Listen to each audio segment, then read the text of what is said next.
ఇప్పుడు బట్టి విక్రమార్క మంత్రి పదవి తీసేసి స్పీకర్ పదవి ఇస్తే స్పీకర్ ఘటం ప్రసాద్ సార్ రంగారెడ్డి జిల్లాకు సంబంధించిన ఉమ్మడి రంగారెడ్డి జిల్లాకు సంబంధించిన ఎమ్మెల్యే కాబట్టి ఘటం ప్రసాద్ సార్ రంగారెడ్డికి సంబంధించిన వ్యవహారంలో మంత్రి కావాలి.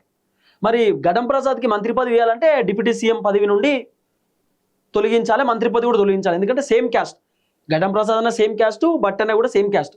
బట్టన్న చెప్పాడట, సలహాలు సూచనలు ఇచ్చాడట ప్రభుత్వానికి, అంటే అధిష్టానానికి. అడ్లూరు లక్ష్మణ్కి సంబంధించిన మంత్రి పదవి తీసేయండి.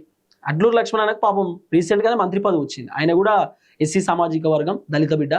అడ్లూరు లక్ష్మణ్ అన్నకు మంత్రి పదవి వచ్చింది. అడ్లూరు లక్ష్మణ్ అన్నకు సంబంధించిన మంత్రి పదవి తీసేసి అడ్లూరు లక్ష్మణ్కి స్పీకర్ పదవి ఇవ్వండి. అడ్లూరు లక్ష్మణ్కి సంబంధించిన మంత్రి పదవి ఘటం ప్రసాద్కి ఇవ్వండి. ఇట్లా చేస్తే బాగుంటుంది. ఇప్పుడు స్పీకర్ పదవి కూడా చాలా కీలకం తెలంగాణలో. అసెంబ్లీకి సంబంధించిన వ్యవహారం, ఎమ్మెల్యేలకు సంబంధించిన వ్యవహారం అంతా స్పీకర్ సార్ చూసుకుంటాడు. అప్పుడు స్పీకర్ పదవి కూడా అద్భుతం ప్రోటోకాల్ ఉంటుంది కాబట్టి అడ్లూరు లక్ష్మణ్కి స్పీకర్ పదవి ఇచ్చేయండి, ఘటం ప్రసాద్కి మంత్రి పదవి ఏమని చెప్పి బట్టి విక్రమార్క కొంత సలహాలు సూచనలు కూడా ఇచ్చినట. అది అంటే అధిష్టానానికే చెప్పిండట.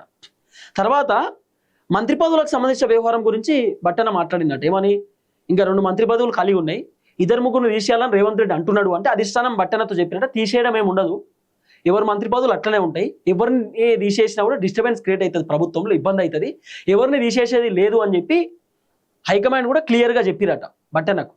కాబట్టి రేవంత్ రెడ్డి వార్తలు రాపించుకుంటున్నాడు ఇప్పుడు మీడియా ఛానల్లో. కొండా సురేఖను తీసేస్తారు, పొన్నం ప్రభాకర్ని తీసేస్తారు, జూపల్లి కృష్ణారావుని తీసేస్తారు, కోమటిరెడ్డిని తీసేస్తారు, తుమ్మల నాగేశ్వరరావుని తీసేస్తారని రకరకాల వార్తలు వచ్చినాయి. ఈ వార్తలన్నీ ఫేక్. హైకమాండ్ ఇప్పట్లో మంత్రులను తొలగించే ఆలోచనలో లేదు.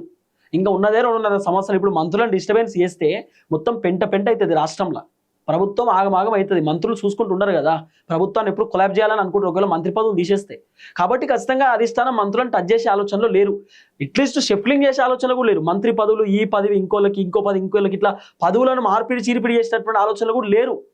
ఎవరు మంత్రి పదవి వాళ్ళకే ఉంటుంది, ఎవరు మంత్రి పదవులలో ఎవరు కూర్చున్నారో అక్కడే ఆ సీట్లలో కూర్చుంటారు. హైకమాండ్ ఎక్కడ మార్చాలనే ఆలోచన అయితే లేదట. బట్టన్న కూడా చాలా క్లియర్గా చెప్పారు. రేవంత్ అన్నే పేపర్లలో రాపించాడు. ఇప్పుడు ఏబిఎన్ రాధాకృష్ణ పేపర్లా, బిగ్ టీవీలా, తర్వాత ఎన్టీవీలా, V6లా అంతా రేవంత్ రెడ్డిని పొద్దుగాలు అయితే డింకి డింకి డింకి బ్యాండ్ కొట్టేది కదా ఛానల్ అన్ని. సో బ్యాండ్ కొట్టే ఛానల్లో రేవంత్ రెడ్డి రాపించుకున్నాడు. అట్లా ఇట్లా ఐసా తైసా అని చెప్పి రాపించుకుంటే అంత ఫెయిల్. మంత్రులను మార్చే అవకాశం లేదట, పేపర్లో వచ్చే వార్తలను ఉత్తాయి. కాబట్టి రేవంత్ రెడ్డి విషయంలో ఫెయిల్. రేవంత్ రెడ్డి ఎన్ని చేసినా, రేవంత్ రెడ్డి రకరకాల ప్రయత్నాలు చేసిండు. మంత్రి పైన వార్తలు ఇట్లా వచ్చినాయి, ఈ మంత్రి పైన వార్తలు ఇట్లా వచ్చినాయి, ఈ మంత్రి చెప్తే ఇంటలేడు, తీసేయాలని చెప్పి రేవంత్ రెడ్డి కూడా అధిష్టానానికి చాలాసార్లు కంప్లైంట్ ఇచ్చిండట మంత్రుల పైన. కానీ అధిష్టానం మాత్రం రేవంత్ రెడ్డి కంప్లైంట్ ఇచ్చినట్టు మంత్రులను తీసేసే ఆలోచనలో లేదు. ఈ విషయంలో రేవంత్ రెడ్డి ఫెయిల్ అయిపోయాడు.